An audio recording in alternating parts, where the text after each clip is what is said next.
स्नेह का पथ। एक कहानी नागफनी के जंगल संग्रह से। उम्मीद है आपको पसंद आएगी। अमेरिका से आपका पत्र आया है तो नन्हा सा, पर उससे यह साफ मालूम पड़ रहा है कि आप वहाँ पति व पुत्र के साथ बहुत खुश हैं। सच कितना अच्छा लगता है।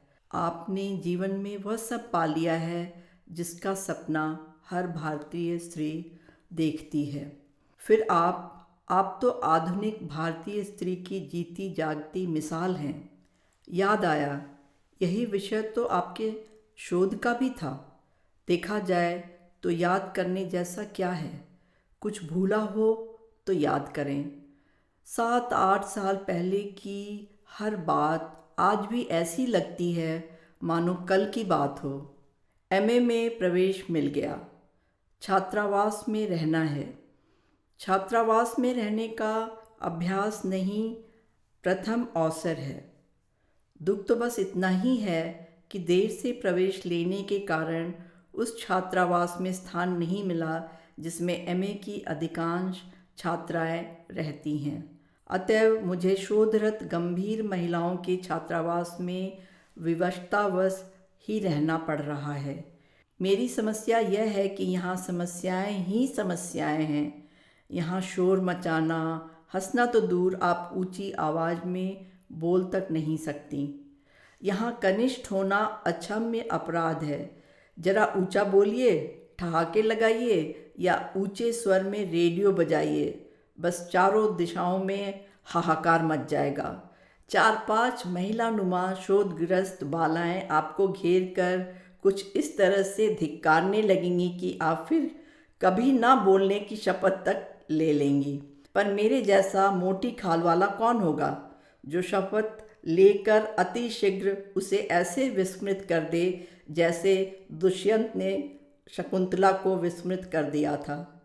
मेरी यही चंचलता, यही खिलखिलाहट और फिर पुनः उनका वही प्रवचन, वही उपदेश। पुनः मेरा दुख व खेद प्रकट करना, यह प्रकरण इसी क्रम में चलता रहता है।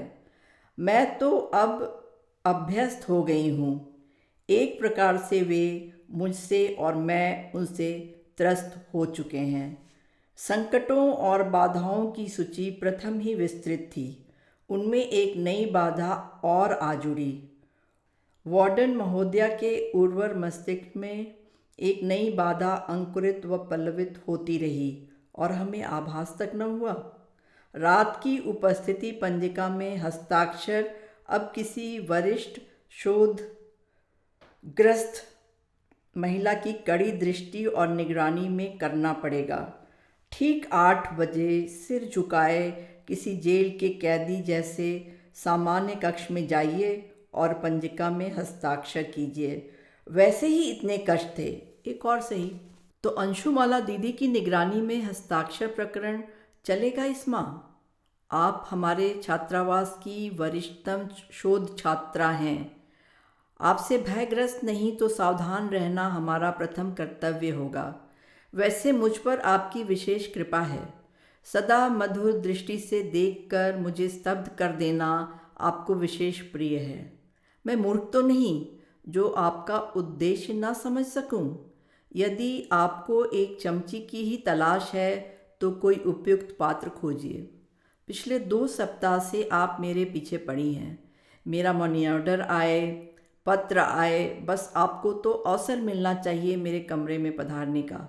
यदि मैं किसी और के कमरे में भी शरण लूँ तो क्या आप मुझे सहज ही छोड़ देंगी, या तो किसी को भेजकर बुलवा लेंगी या स्वयं ही आ जाएंगी। मेस भी अछूता नहीं रहा। मैं जहाँ बैठूँ आपको वहाँ बैठना तो परम आवश्यक हो गया है। देवी, मुझ पर इतनी अनुकंपा क्यों? क्या आपकी दृष्टि में मुझसे श्रेष्ठ सेविका नहीं? आप शायद नहीं जानती, आने वाले इस संकट के प्रति मैं पूर्णतः सतर्क और सजग हूँ। तू डाल डाल, मैं पात पात। आज मेस में नादान फिल्म दिखाई जाएगी। मैं तो आगे दरी पर पहली पंक्ति में बैठकर खूब शोर मचाऊंगी हमेशा की तरह। अरे नहीं, यह क्या, आपकी आज्ञा है मैं पहले से जाकर आपके लिए अपने समीप की कुर्सी सुरक्षित रखूं? ओह, कनिष्ठ होने का इतना कठोर दंड। अंततः कुर्सी पर बैठना ही होगा, वह भी आपके पास। ईश्वर, तुम कहाँ हो? आज अचानक ही न जाने कैसे मुझे चक्कर आ गया। मैं गिरकर बेहोश हो गई। डॉक्टर का कहना है कि ब्लड प्रेशर बहुत कम हो गया है। मुझे पूर्ण विश्राम आवश्यक है। अच्छा भोजन व विश्राम छात्रावास में संभव नहीं। ऊपर की मंजिल से नीचे आना होगा, सीढ़ी पर भी नहीं चढ़ना। एक के बाद एक कष्ट। नीचे तो कोई कमरा खाली भी नहीं है। पिछले कुछ दिनों से मुझे बहुत ग्लानि का अनुभव हो रहा है। इधर एक सप्ताह से अंशुमाला दीदी के कमरे में रह रही हूँ। मैं तो कभी न आती, पर उनके हठ और अपने स्वास्थ्य संबंधी विवशताओं के कारण मुझे हार माननी पड़ी। समझ नहीं पाती आपके मन में मेरे लिए इतनी ममता क्यों है। मैं स्नेह से अपरिचित न थी, पर जीवन में अनायास इतना स्नेह पाकर मैं अभिभूत हो गई हूँ। आपके स्नेह और ममता में बंध कर मैं न जाने कब आपके निकट हो गई। अंशुमाला दीदी से अंशु दी बनकर आपने जो दिया, उसने मेरे जीवन की धारा ही बदल दी। अब मैं स्वस्थ हो गई हूँ। मुझे अपने कमरे में वापस चले जाना चाहिए। अंशु दी, मुझे लेकर पहले ही आप बहुत परेशान हो चुकी हैं। आपको और तंग करने का मुझे क्या हक है? अरे, आपकी आंखों में आंसू। मैंने ऐसा क्या कह दिया? मैं तो आपकी ही परेशानी कम करने के लिए अपने कमरे में वापस जाना चाहती हूँ। आपका सामीप्य किसी मधुर स्वप्न सा है। फिर सपने किसे प्रिय नहीं होते। मैं तो स्वयं सदा आपका सानिध्य चाहती हूँ। आप मुझे यहाँ रोककर मेरी ही इच्छा पूरी कर रही हैं। मेरा मन तो सदा स्नेह को तरसा है। अब जब स्नेह का नेह बरसा है, तो मैं अपने आप को इस बारिश में भीगने से कैसे रोक सकती हूँ। मैं फिर कभी लौट न सकी। दिवस, सप्ताह, माह, वर्ष व्यतीत होते गए। काल क्रम में विश्व बदलता रहा।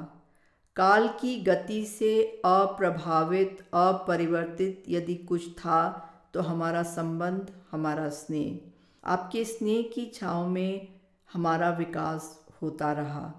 आपके संबल, विश्वास व प्रोत्साहन के कारण ही मैं एमए की परीक्षा में अव्वल रही। मुझे शोध कार्य हेतु यूजीसी का अनुदान मिला। वे दिन भी क्या कभी सच में व्यतीत किए हैं, या वह एक मधुर कोमल स्वप्न मात्र था। जीवन में इतने सुख व संतोष की मैंने कभी कल्पना भी नहीं की थी। हम दोनों सुख सागर में डूबे थे। दुख और सुख का क्रमिक परिवर्तन विश्व का शाश्वत नियम है, इसका बोध भी हमें न रह गया था। हमें स्मरण का अवकाश न था, पर प्रकृति का कार्य तो अबाध गति से चल रहा था। आपके पिता के पत्रों में उलाहना स्पष्ट दृष्टिगत था। वृद्धावस्था, स्वास्थ्य की सीमाएं और आपके प्रति अपने दायित्व सबसे घिरने के कारण पिताजी का धैर्य लुप्त प्राय हो चला था। तनाव व शंका से घिरे हम दोनों मन ही मन भयाकुल होकर भी अपने भावों को छुपाने का असफल प्रयास किया करते थे।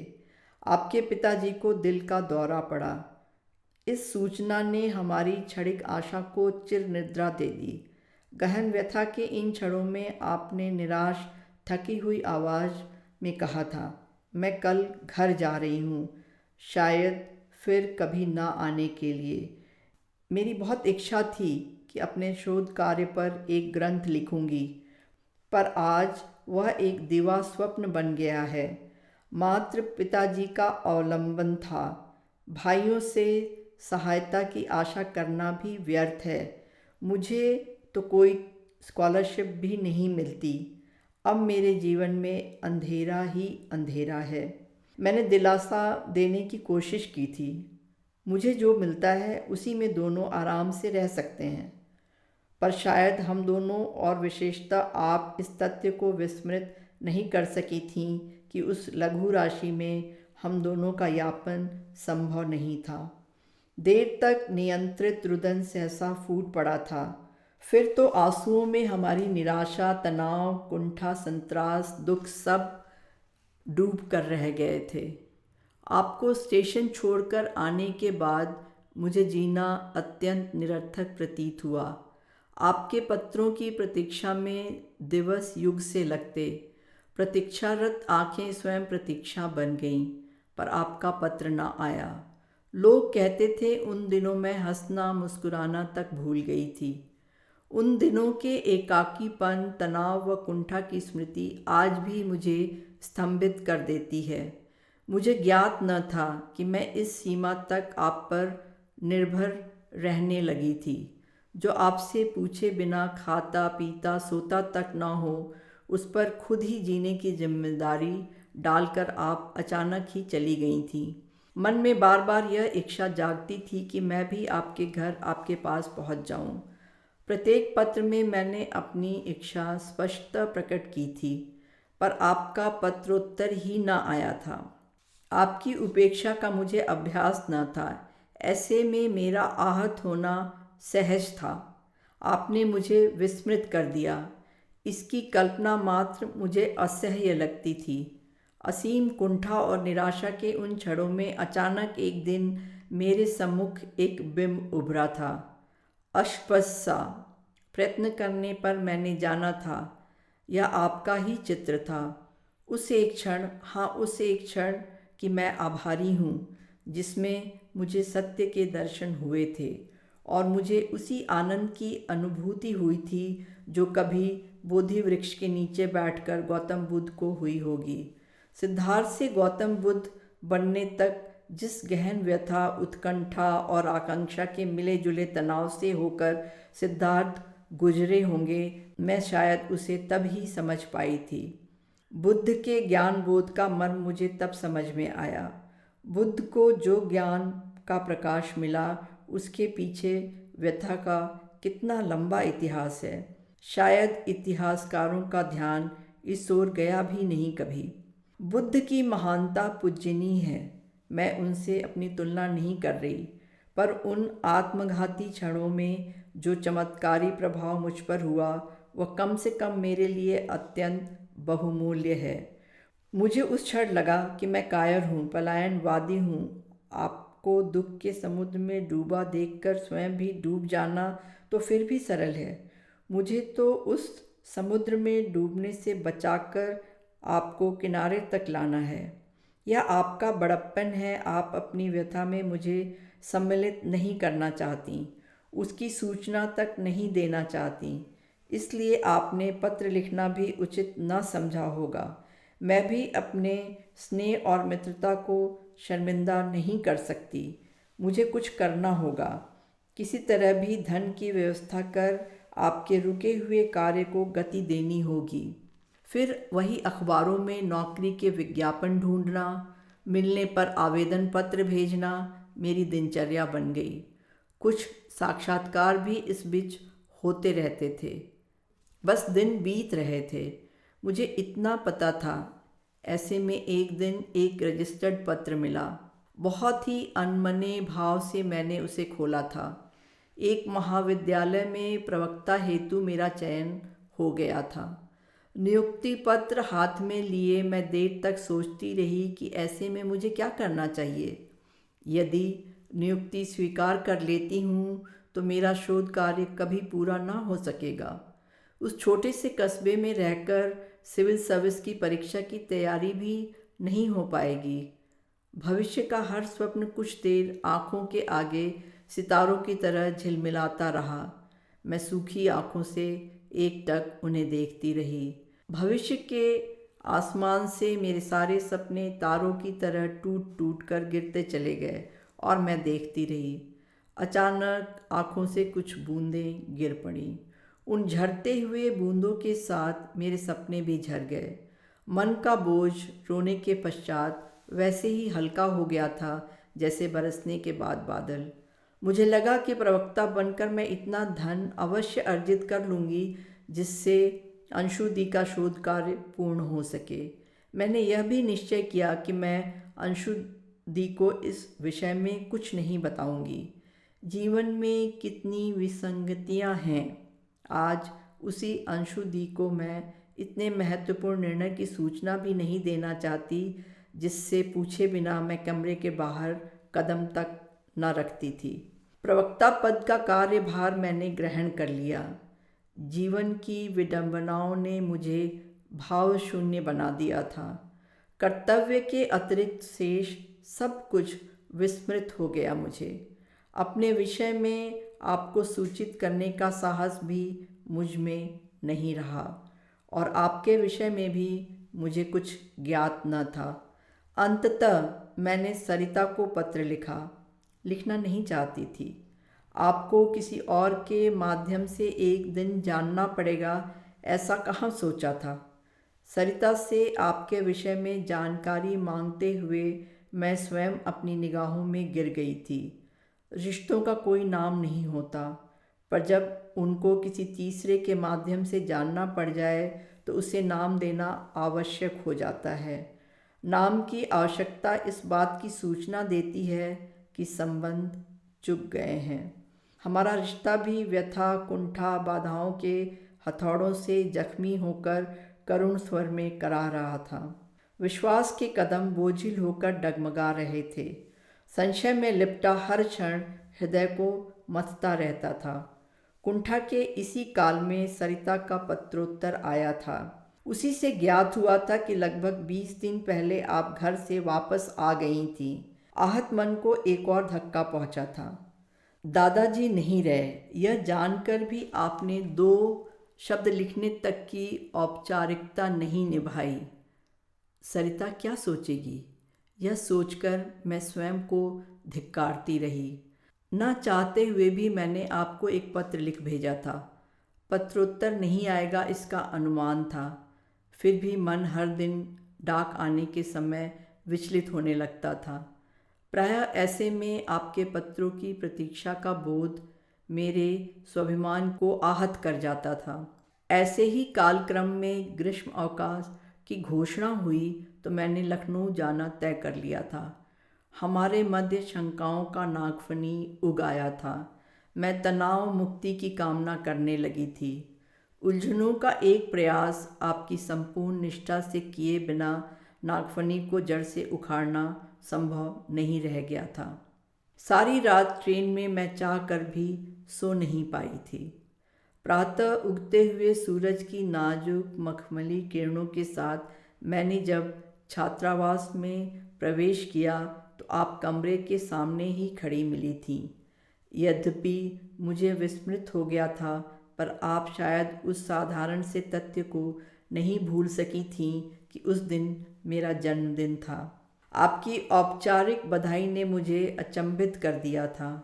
मन रोना चाह रहा था, पर उन दिनों आंसुओं ने भी मेरा साहचर्य त्याग दिया था। मैं सोच रही थी कि परिस्थितियाँ कितनी शक्तिशाली होती हैं। वे कभी कभी मधुर संबंधों की ऊष्मा भी हर लेती हैं, फिर संबंध नहीं रहते, संबंधों का खंडहर रह जाता है। मानसिक संकट के इस काल में हम दोनों ही टूट गए थे। आपका आहत मन यह सोचता रहा कि मैं अपने भविष्य को सुधारने में लगी हूँ। मुझे आपकी चिंता का बोध नहीं। मैं आपको क्या दोष देती। आपको वस्तु स्थिति से पूर्णतः अनभिज्ञ रखने का निर्णय तो मेरा ही था। आपने कहा था कि मैं समझदार हो गई हूँ, अपने निर्णय स्वयं लेने लगी हूँ, पर आपका स्वर आहत था। आपने मेरे लिए जो ऊंची कल्पनाएं की थीं, उसमें एक छोटे से कस्बे की साधारण प्रवक्ता के लिए कोई स्थान न था।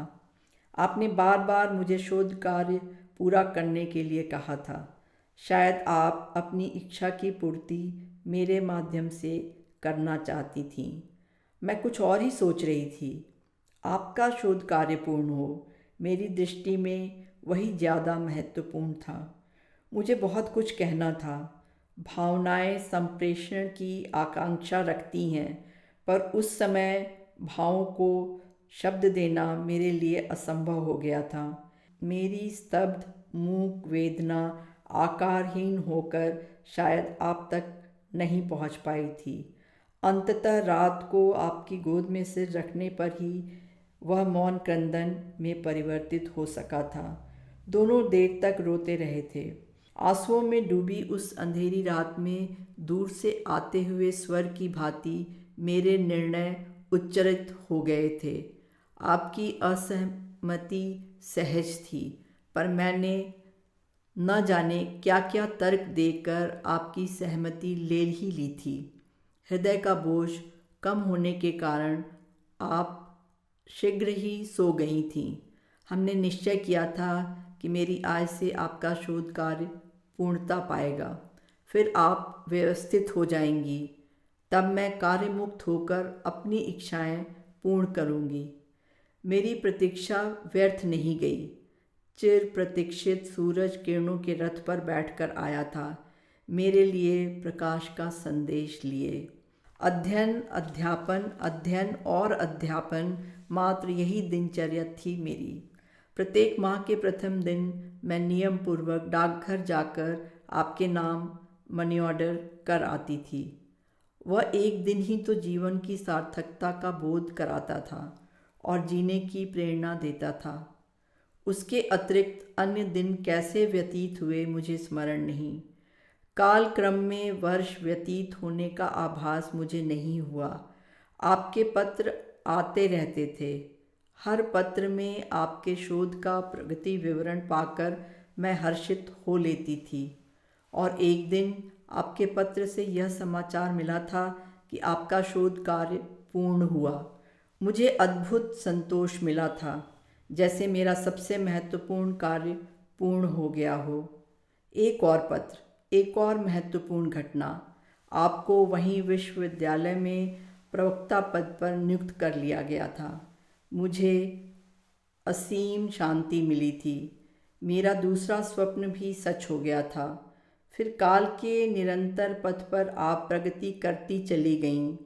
आपका विवाह, पुत्र की प्राप्ति, आपकी विदेश यात्रा, सब समाचार पाकर मैं संतोष के सागर में डूबती गई। मुझे स्वयं को जानने की आवश्यकता न पड़ी, या यह कहना ज़्यादा सच होगा कि उसके लिए मेरे पास अवकाश न था। आज शिकागो से आपका पत्र आया है। न जाने कब से उसे ही लेकर तो मैं यहाँ बैठी हूँ। आपके सारे सपने पूरे हो गए। अब मैं क्या करूँ? मेरे लिए तो अब कुछ करना शेष न रहा। अब तक आपको लेकर मैं सदैव व्यस्त रहती थी। अब तो व्यस्तता भी समाप्त हो गई। जीवन में एकाकीपन का अनुभव आज कुछ ज़्यादा ही हो रहा है। सहसा जीवन व्यर्थ लगने लगा है मुझे। बीते हुए वर्षों पर एक दृष्टि डालकर जाने मुझे क्यों लग रहा है कि मैंने बस देना ही जाना, इसी का संतोष पाया। आपका स्नेह यथावत ही है, पर आप मेरे सपनों की बात भूल गई शायद। नहीं, मेरे मन में ऐसा विचार भी क्यों उत्पन्न हुआ? जीवन में मित्र का पथ आलोकित करने का अवसर क्या सबको सहज ही मिल पाता है? दीपक की नियति जलते रहकर दूसरों का जीवन ही प्रकाशमय करना है। वह तो अपनी नियति को सहज भाव से स्वीकारता है। स्नेह का पथ आलोकित करते हुए स्मृति के अंक में कभी कभी विश्राम कर फिर पथ पर चलते जाना होगा।